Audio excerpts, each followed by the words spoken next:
kankweko scenarios mu emeka kendozi emyaka nga 5 6 10 15 kanike program jibali baje record TV bako program bajita akatogo wajuulirako nawulira nali mu kyalo nga program eyo yali yamanyi nnyo Douglas nga kwali naye nawulira akatogo kaba kamaanyi kakati wegeneze Douglas program zonna zavaamu tezisigalawo katogo yavaako ne bateeka mu Douglas ani Jackstar jajja si muvubuka mutona ayi anti ali wano leka naawe Jackstar aweze emyaka 5 ali wano nedda Jackstar nti nkumanyi lwaki agaweza namuwulira nga agamba ye mwennyini ku program n'agamba ng'akyali ku TV sigabe kugitwala teeka ali mujja kundiira emmere mu y'omu kubasooka okukyaza olowooza gundi aweza emyaka ng'emeka ono omuwala woono omukyalo omulokola eyafuna omuvubuka talina mulimu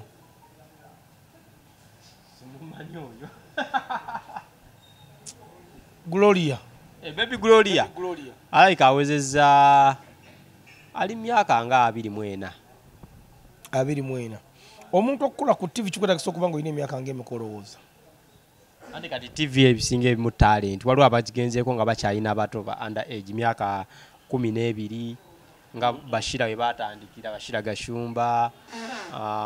waliwo TV abazikozeeko nga bato nga talent just bakulabye mu talent program y'abaana mu biseera bino obudde buno ne bwe y'abaana olina obeera nga olinako kokubita kati okugamba Jackson yagendera kuliko lya yina emyaka ng'emeka myaka nga 22 yagamba y'omu kubasooka okukyaza Gloria oyo ng'amulabyemu ekitone ng'akyali mwana muto byali bigabo bya Jackson nali ku TV bwenti nga mulaba Gloria kayina emyaka nga 8 era Jackson aba mukulu kale tukivuye kuba si ensonga ate ffe twagala bukulu naye Jackson yagenda mu ngato za Douglas program yagaana ekituufu negane ddala Jackson kubanza Jackson mukwano gwange atokusinga Douglas kuba Douglas azizoka tamenti gyendi simanyi kusijja kwewaayira naye Jackson mmanyi bulungi nnyo era boy wange yagenda mu yagaana Douglas n'avaayo najja ku NBS bajita the beat kati ali kuki najja ku NTV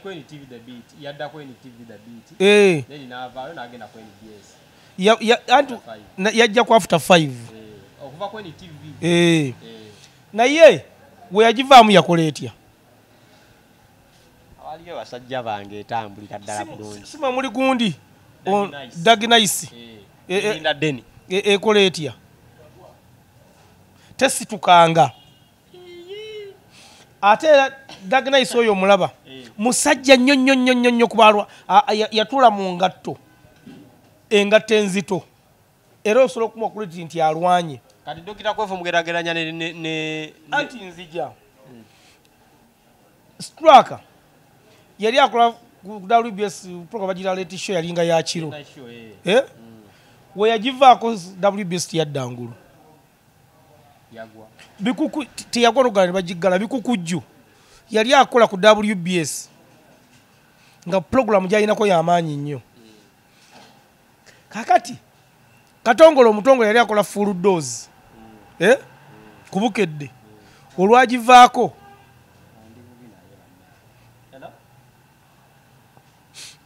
olwagivaako teyaddangulu nibageza okujwa Flavia namulindwawo nakati nze simanyi agikola yani Queen ki ali bweru kati Fifi yali akola program ne Nathan Kubukedde wali wagiyita kanayo kyani ani Fifi da Queen we yagivaako teyaddangulu kati makono yagikola waliwo program ogundi mumwala yali agikolako bali bagiyita oluyimba lwo olw'emisana olwo Kubukedde simanyi Jaminancha Flavia we yagivaako teyaddangulu okitegedde bulungi tiyasobola yadde okudda engulu Flavia Nakazibwe era asoma mule ku NTV e Kawungezi over olwakulu yagavaako ze sidanga muggalaba waliwo omusajja era bayizo program gy'ekyayino kanenze sikyagala kwanza alinga njagala nyo Flavia waliwo omusajja alinga akola ku NTV okwo ng'akola program bali bagiyita oba ku katebe oba kwani yagenda mu UN ndowooza wemba serabidde simanyi wa program eyo ekyaliwo weri simanyi program eyo eba ekyaliwo Super FM ey'omukulu Sematimba kwaliko omukyala nga bamuyita Lecho Namwanje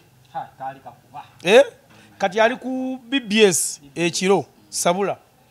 Lecho Namwanje oyinza oganti yetika radio ya Super FM Lecho Namwanje yakola Super FM tekibanga mu nsi yonna abaliyo tebakola simanyi oba ekyaline kumpe wonze sebo ninayo basajja bange gye bali bamaanyi ni nani naye basajja bange gye bali awo tugambye ate mu byafaayo za Lecho Namwanje yakola likodi ku Super oyinza ogayekai yaliko oba Abuchaza akyaliyo musajja wange Abuchaza gwe badde ngamba Abuchaza akyaliyo nze mulaba ku sita musajja w'amaanyi ku Super ye Abuchaza yalwa naye nkugambye okuva Lecho Namwanje yava ku sita ku Super FM nze siddanga mu kujuwulira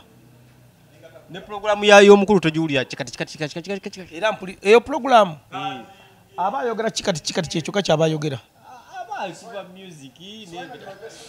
nze era Super FM era Sematimba nze muwa credit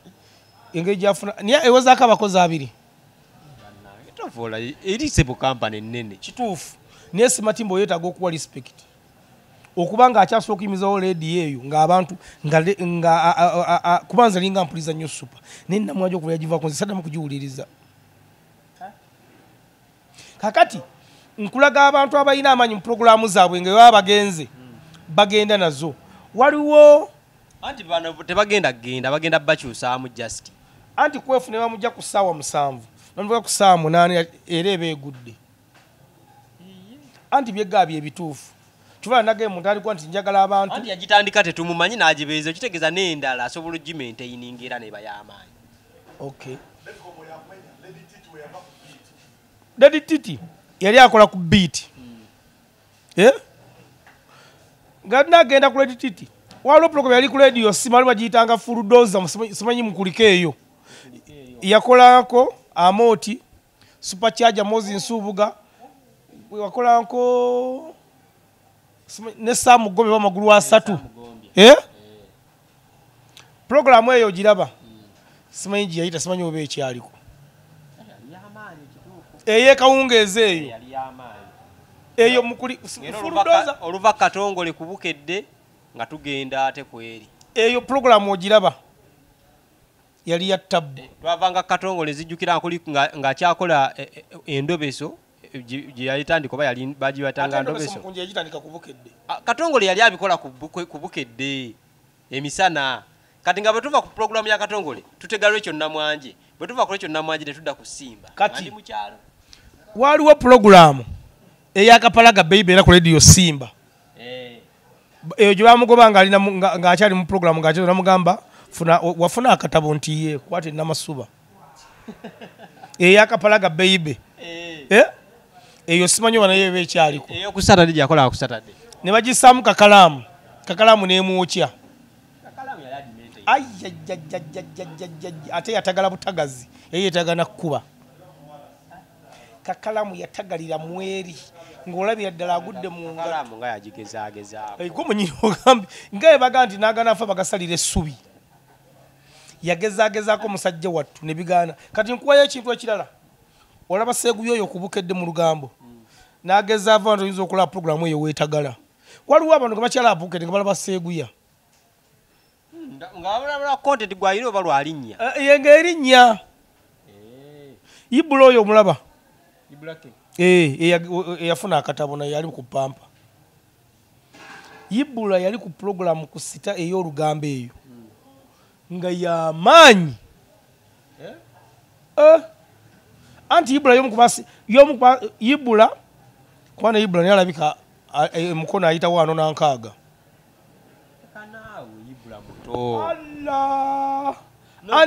Ibula yayingira media nga muto kati gwe olwokuba nti mutini muno olowooza kati omanyi twali muntu amanyi myaka gya buloolo naye gwe omanyi akaloolo akenkana kiro tibakava ku mizaani kenkana kiro tanaweza 5 kale omuwaayiriza alinga bw'abe mukulu nnyo ayingidde 4 naye nga muto anaagayisaamu Ibula yakolanga programu eyo ku Start Time manya ku Start TV nga oyinza okugamba ate Ibula yakola platform eyo etali ku TV bwe yagivaako simanyi oba ekyakola Lujja tomumuwulira Lujja yaliwa Lujja tomumanyi Anderson Lujja akola ku UBC owa Caviton Music akola ne Tony ku channel yaabwe kati wowe sigira bankate nga Lujja mukwano gwange naye shu y'amaanyi kumacha oli oba oli nanyiiga kuba ekirungi ekyo sigenda kwesima oli agenda kumpa bululu we munda banga nesima temumpa programu ye y'amaanyi otukikompealinga ne ya Ibula we yabeererako Ibula tetumwesibaako nnyo kati ngenda kugabibega bino wamanga njogera nga nteekera nga sivula Lujja nze Ibula kasooka ava ku programu sidanga mukulamu n'omwajiweza bujjo manyi yavaako era Ango Lujja alina okukola ennyo ntakola nnyo ate ojja kumutuma agenda apoote ate abantu abagala okukola nnyo babaza kugaana kupoota kaakati kati ate gwe ngenda okugaana mukwano gwange kati alina entondo ye agenda kunyiiga programu eri ku CBS eriko Duncan ne DJ Nick ekuba ko Dictator Mark ne Dictator Mark gwe manye nnyo n'oli omulala yasooka mulala simumanyi nnyo kale Duncan oyinza Duncan baji hypinze kati kuba baatuula mu ngato Dictator Mark boy yali era Duncan ndowooza ekimu kugifuna nti y'amaanyi bagisiikasiika n'owulira nti kulomukala kuliko ambassador DJ Oscar ku Monday kuliko Duncan olaba nti bagwa mu ngatte ennene eyo nayo yali eyisaawo kuba Neeke yajja ate ebiseera ebisinga oba yayaga okugira mu ngato za Dictator Mark kakati tuli ku CBS waliwo program baali bagiyita yali yakadonka byakolanko Maaka Makumbi yali akuba Maaka Makumbi okuva yava ku programu bajja mu comment section Maaka Makumbi okuva yava ku programu eyo okuva yafa bami mukama mumuziki yabulwa omuntu agitulamu omutuufu ku CBS oku kwaliko programu eya DJ era omugenzi DJ Emma si yeri mu Mbazira Tone kati kati ejjukira Mbazira Tone w'amaanyi naye boy era owulira nga Mbazira Tone yalwana okulaba nga agifiitingamu anti alwanye nayo naye etagala ojaba nga etagala Mbazira Tone kati ekimuyamba nti wakolako mu bivulu eri n'alanga CBS FM n'owulira nga nasika ku audience naye sigaye etagala nti akola mu bivulu bbali singa yamutagalako dda waliwo program eringa kubukedde Famma ekawungeezi yakolanko tica Saimo kanaabe washing be simanyi oba ekyaliko simanyi bakyagikola ngenda zikuwanzi mikisinga alo program yalinga ku CBS ngekolako omugenzi Katolu Bwama Kaliisoliiso tekisoboka Kaliisoliiso nga bakola ne Kaliisoliiso dina tebasigaza linnya kyerisebo ina abantu bayo bani abaliko we bali twakuba ndi nnyo mu TV studio lwawozi ne kwebali tekisoboka eri bakola ne Kaliisoliiso kubira kwevu Kaliisoliiso dina bagikola gyeri kweri yayitaawo yayitaawo waliwo omusajja kati ate okumanya CBS eyo yekyasinza okuzimba abantu ate ne bakuba ebigo biri sadida anti CBS nekubera ku TV Dana Nabatanzi BBS yamwezimbira nali sinawe mumanyinze ono Nampijja BBS yamwezimbira kakati eina program ekyaganye ku BBS oku simanyi baba kiraba program erioko ku makya najjo bajaga nnumbi abantu nibo bajja kukira eri ku BBS oku eyabano nze sina mentioning amaya totankula ntalo ate liyo budde ki waliwo bano abazeeyi okuli omuzeeyi program eno nga nakola lisafu eno ku CBS basikwatune ku TV wano kwa bangeni Alan Kuluzi yakuttemu bamugobye Alan yegobye ye yataddeyo resignation letter n'agamba nkita kati nga mbunga ki ngachi ate aweereza Obuganda ebbanga ddene Alan tandete okumunoonya mukube kati nga yegoba atya mbu yafunye eki okola n'otuuka n'ogamba wano kitegeeza okuba nga olina kaadi yebulanga awo ID ng'ekola ate abadde naye emyaka 8 kitegeeza bw'aba atalina kyagifunyeemu oba nga alina byafunyeemu akirani yali amumanyi Alan kagendeye ewalala akirina Alan omumanyidde bwakusinga ku TV akola programu ki soga ngo simanyi manya gazo naye ya misana oba simanyi tucha kyanche simanyi ani budde ki misana program yalingako misana andi nze ndaba ne program gyakola togimanyi andi mpuliriza nzalo TV zendaba nga ndalo kwandi kuluba chaliba kati mayika program sembe bagiyita ni ate nga njiraba kati Alani akwa musajja wange naye show ye gyakola ebadde nga olwa mukaaga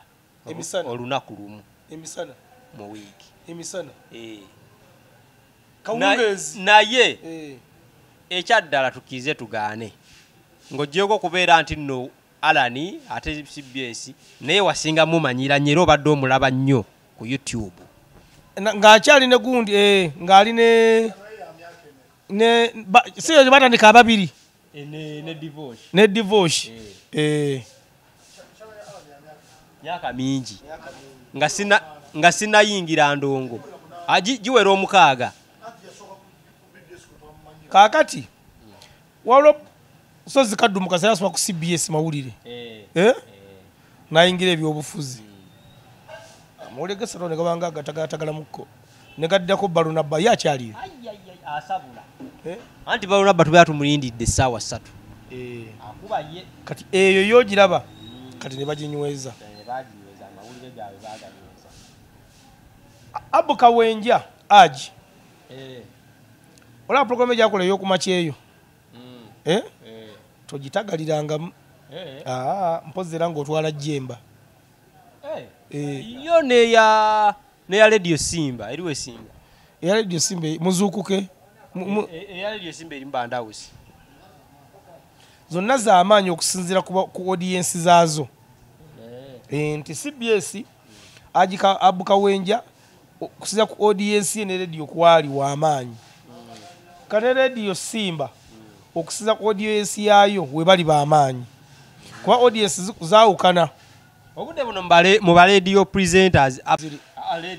radio abantu kati ngenda kola lisanu bagende nti lwakuba amenya emikwano gye program ya Dr. Kwefe Titi ogiraba abalongo b'amaanyi abalongo abo tebayisaamu amaaso b'amaanyi